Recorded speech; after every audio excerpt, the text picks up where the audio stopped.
پاراستنی ئەم ناوچانە بابەتێکی ئەخلاقی بابەتێکە کە پێویستە عێراق و هێزی پێشمەرگەی کوردستانیش لەسەر ئەم بابەتە زۆر بە گرنگی ئیشکەین. ئێمە وەکو کورد ئامادەیمان تایە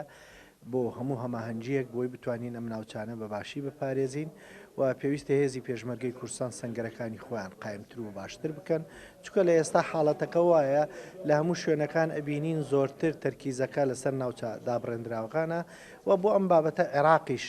ئێستا هاتۆتە پێشەوە عێراقیش ئامادەی ئەوەی هەیە کە ئەم ناوچانەمان لەگەڵا بپارێزێ ڕنگ بێ لە هەندێک شوێن هەندێک خەڵکی نەیار یاخود هەندێک خەڵک کە مەسئولیاتی لەسەرنی یاخود شعور بە مەسئولیات ناکە قسەی خراپ لەسەر هێزی پێشمەرگە بکە یاخود لەسەر هەماهەنگی هێزی پێشمەرگە و عێراق بکە. من پێم وایە ئەمانە بابەتێکە ئەچێتە بابەتی مزایەدەوە ئەوەی کە گرنگە لە ئێستاە ئێمە وەکو کورد